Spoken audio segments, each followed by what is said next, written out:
Custom contents is the next module.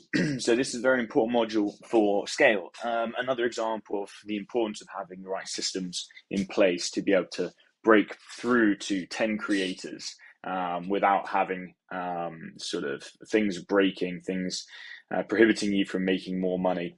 And not to mention that your custom contents should be a very a large proportion of your sales once you have nailed the chatting.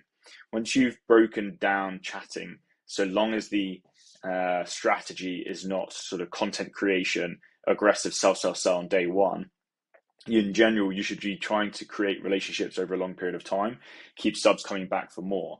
And when you do that, very often the standard material that you're going to have in your vault, whether it be simple, few minute long videos or sets or scripts, depending on what you call them, the subs are going to want to be a bit more creative. They're going to want to have a little bit more emotion involved. They're going to want to hear their name. And you can, at this point, charge a lot higher prices, and you can get the sub to be even more emotionally engaged with the material and also the creator. So the beautiful thing about customs is, if the content creator does it right and you're screaming the sub's name and you're using their name as much as possible and following the direction of the video as exactly as asked and requested by the sub, that sub will want more of that. Right? They will not want the boring shit anymore. They will just want that. So you should be trying to push this as much as possible. You should also include targets for your chatters, which we will come to at the end.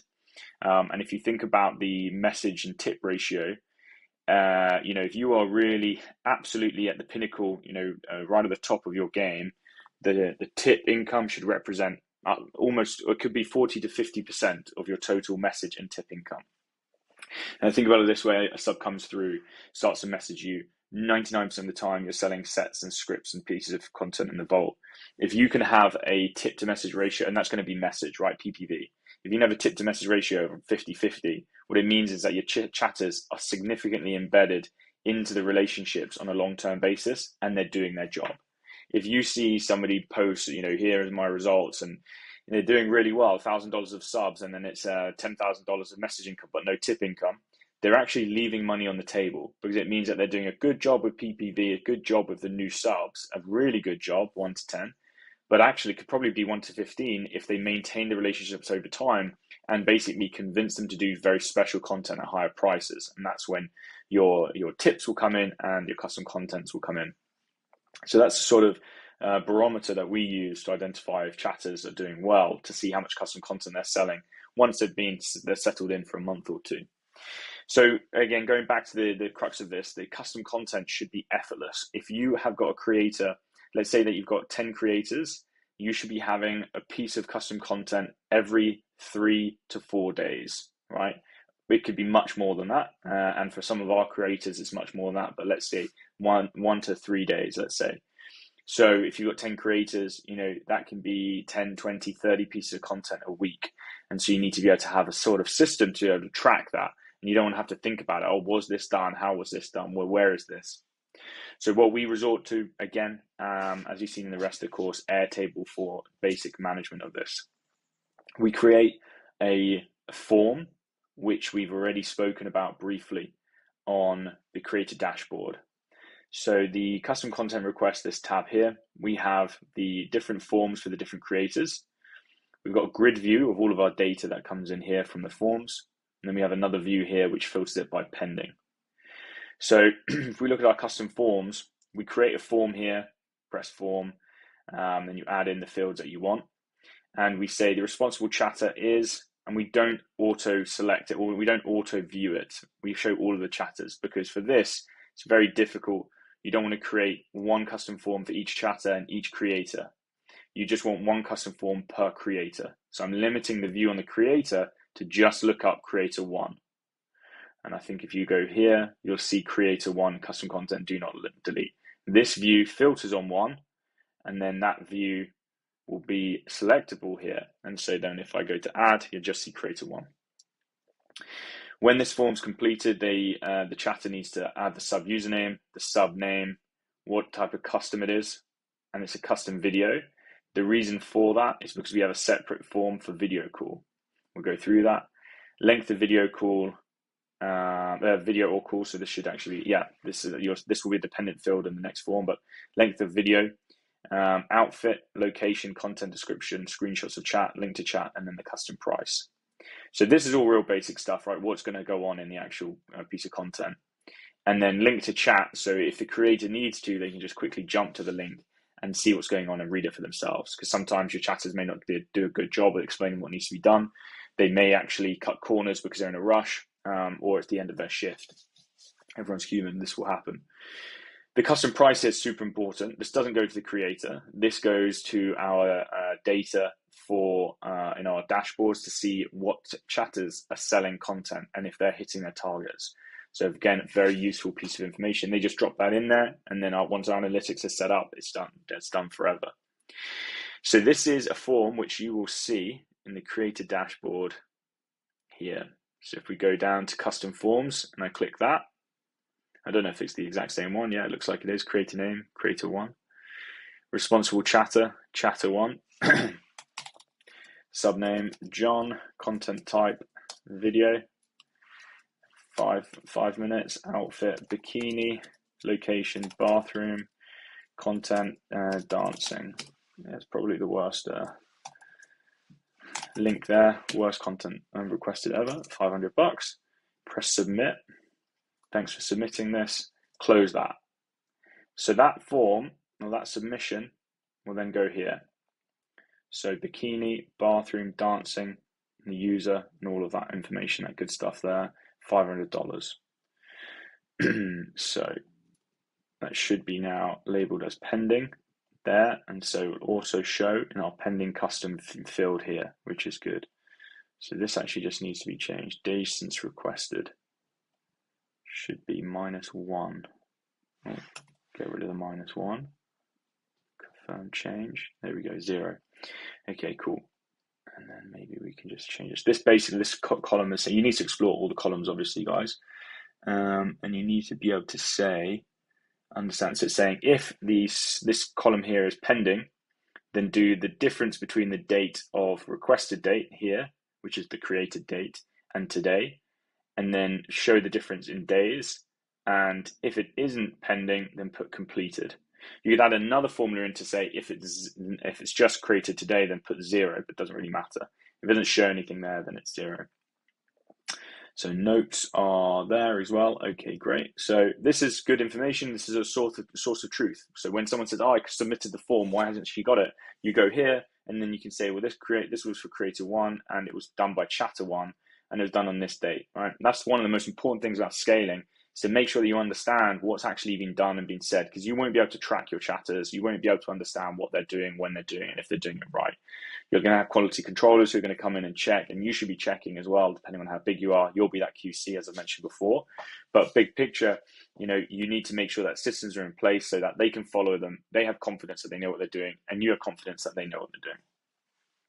So what happens here? So we've got this form, again, from the creator dashboard. The video form is different. So if we click video call, so video call and custom content video, 2 different things. So we create creator 2. So this is actually the creator 2. So this is the wrong form for the creator, but it doesn't matter. This is just an example, right? John, custom type. The selection is only video call now. And then 10 minutes. Now, and this is different. So this wasn't there before. So a lot of our creators want to do video calls because we charge good money for it, and it's super easy, and they can kind of do it on the fly. So we've got girls going into bathrooms while they're at work, or if they're working on a bar or something like that, and just earning an extra $1,000. So you put in the suggested call. So your chatters should be warmed up to the fact that if you're doing a video call, it always needs to be the next day at a particular time. Now they're going to say, it needs to be on the 24th, and it's going to be at 4:30 p.m. Make sure that you're setting these times up to be the same as the creator, and all of the chatters should have the same times on their inflow account. If using inflow, you can set everybody to be on a certain time zone. Then you say outfit, so whatever. Location doesn't really matter. Content description, he's going to ask what he wants to do, sext or what. And then here you put custom price, 500, then you link to the chat. So it's basically the same thing except for suggested call date and time. Now, every single time they put this in, the creator's most likely not going to be available, even if they give you availability of when they should be ready. So for example, we put here available days Monday to Thursday for video calls. Now she's going to no doubt have something on. So what we say then is, well, as soon as the creator comes back, we say, was this time available to you? Let us know. And then they come back and say no, and we then the chatter goes to the sub and has to explain, oh, actually I had something on, got to move it to this date. And that's the date that the creator can actually do. So let's get rid of this form. So these are the two forms that we have on the dashboard, and these are the two forms, video call versus video custom video. The only difference here is suggested date and time. And then what we do here is custom type. We only allow video call to be selected if it's custom video, and if it's custom video recorded, then the words are very similar. And if it's a video call, custom type again, we say you can only choose video call. So then you don't allow the chatters to make a mistake. You can combine these forms and put if statements in so that you only have one, and then when they select that, the suggested call and time comes up, but we don't really need to do that. These forms is simple enough, and you can just press, if you have a new creator, duplicate form, and then change the creator name here by clicking on that and changing the creator. That's how you do it. Super, super easy. And then what it does, it looks up the email address here. It looks up the Google Drive link. And why is that? Because that goes into the automations. So if we say then here, custom video content request, when custom video content request, so let's have a look here. So when it's created, so when a new form is submitted and the data is entered into Airtable, it immediately sends an email with the information. I need to get rid of that. I'm going to get spammed now for sure. Legal, oh, maybe I need to fix some of this stuff here. Let's get rid of that agency. And then, as you know, this course was written by BTZ DK and in collaboration with Lugo, so forgive me. So what we have here, so yeah, basically, what is this email saying? So from, and then we can put here agency name. So we've got when a record is created, send an email. What does the email say? The email says custom types. These are variables. Right, click here, and these are all variables that you can select. It says hi, creator name. Great news, Anna. We've received a custom type, so video call from sub's username. Right, so the sub username is the U17892 or whatever. Reason we include this information is because in a moment we're going to ask her, the creator, when they save the video to Google Drive, they put the username in it. So if there's like 10 custom contents, we need to know which username it's going for. Then we say, please see below details. So the length, so these two asterisks mean that it's bold and a bullet point. That's a bullet point. That means it's bold. You can see them here, actually. These are the explainers. It's 5 minutes long, wear this outfit, this location, this content description, and the sub's name, not username, sub name. So say John, right? Say John, say Jimmy. If you're going to kindly record the content as soon as possible to John in a timely manner, please save the content in this folder, and that folder is the Google Drive that is being looked up in here. So that Google Drive link. So super handy. You don't even have to do anything. They get told where to save it, and then we say save it in this format. So if it's the 20th of June 2023, and then the format is dash sub username U12 whatever. And then we basically say drop it in the Telegram or Slack, depending on where this creator is or the creators, and upload content for Google Drive. So super duper easy for custom contents to be submitted, sent to the creator. They get told what to do, and then from there they submit it to a Google Drive. Your admin team should be searching that Google Drive every morning. First thing they do, and if you've got 2 shifts on a day for admin, then you can have 2 searchers, 2 people looking on the same day at different times. You take that information or that file, you then submit it or upload it to the vault by sending it to account management account, and then from there you update the team.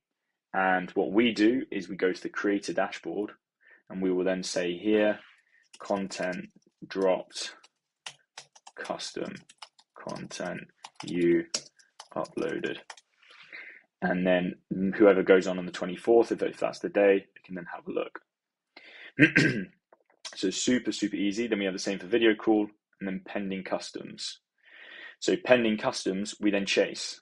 So if the creator, again, you don't want to have to think about this. If you've got 10 creators and you've got 30 customs a week, you really don't want to have to be thinking about this shit. So if this bad boy here, let's have a look. So if pending customs is showing as pending and it's not being selected as complete, because what your admin team should do, as soon as they upload it to the vault, they should change this to complete, right? Then when that goes to complete, or when it stays as pending and it's been there for more than 3 days, right? Date requested, which is the creation date, is not more than 3 days ago. Send an email, and it should say your agency name, pending custom. Hi, Anna, you have a pending video call or video custom video, and it's been 3 days since we're submitted, and then please check, and can you do it, please? So again, cutting yourselves out of having to chase manually. You don't want to have to do that. And if your admin team forgets to change this to completed and it goes out, just apologize. Sorry, we sent the email, you've already done it. Great. It doesn't matter. You'd rather have the chaser, right, than not know where the fuck anything is. So that's how we manage our customs in a super, super organized way. And then there's finally to talk about is sort of so we've got here the custom price, right? And then against the chatters responsible. So if we go to customs pending, as looking into these dashboards and interfaces again, as mentioned before, if you're running a significant agency and you don't really want to get into the weeds of stuff, you should be looking at the dashboard view. And this is what the dashboard view is here. It's a dashboard. You've got all customer content requests here, or you can filter on pending customs, and you've got the information, who's done it, why. You can change all of this stuff as well, and you can see how many outstanding. So I can say to myself, right, there's 13 customs outstanding. Admin man number 1 on my team. What's going on here? I need to understand why this is taking so long, or why these are still here. Please dig into them. And so this is really nice. Then the other view that's useful is when we do the chatter dashboards. So here what we have is, for example, chatter 1. Last 7 days made these sales, last 28 days made those sales. The average price of their PPV has been the same. And then this last 7 days, they've made $400 of custom content. Now, if we've got a $1,000 target per chatter, then this is where we go to find out to see who's smashing it and who's not. So this person, no custom content sold in the last 7 days. This person, a lot. Last 28 days made $2,000 worth of custom content versus 1.7. So we can then go to chatter 2 and say, hey, you've got to try and push the custom contents. His PPV is actually lower than chatter 2. So this person can increase their average price. And it's as easy as that with a lot of the chatters. If you can analyze these guys, we'll go through this in the next module, just dashboards, you can give them simple feedback as well as on-the-job feedback, be more engaging, more open-ended questions. You miss a trick here, you were too quick there and too aggressive, or whatever it is. One of the most valuable pieces of feedback that we give our chatters is you're selling the same amount of PPV, right? So for example here, this person, net sales per chatter, this chatter is making the lowest amount of sales versus this chatter making the highest. And then we can say number of sales made. So this chatter here just needs to increase the amount of PPV that they're pushing, right? Versus chatter 1's doing a cracking job. Chatter 2's price is actually in line, right? It's not actually that low. Normally the divergence is a lot higher, but these are just dummy numbers. So you want to be able to say to chatter 2, chatter 2, his actual average price per PPV is higher than the one who's got the highest sales. So chatter 2, increase your price slightly. So rather than doing a $20 PPV, do 25. Rather than 50, do 55. And then the number of sales that you need to make needs to increase drastically. So this chatter needs to be pushing PPV much quicker than what they're doing now. That should be their goal. Their KPI for the next week is push PPV quicker than you would normally do. Let's see how it runs. And you make a note of that target, and then you review it a week later. And guess what? This chatter number 2 is going to be right up here. And that sort of analysis is super helpful. So that's it. Yeah, we've got our pending views on our customs here, and we've got our sort of how much they've actually made through the chatters. So very helpful view. Hopefully this has been straightforward to understand. You need to try and make it as effortless as possible. and as easy to track as possible, especially, like I say, when you're scaling.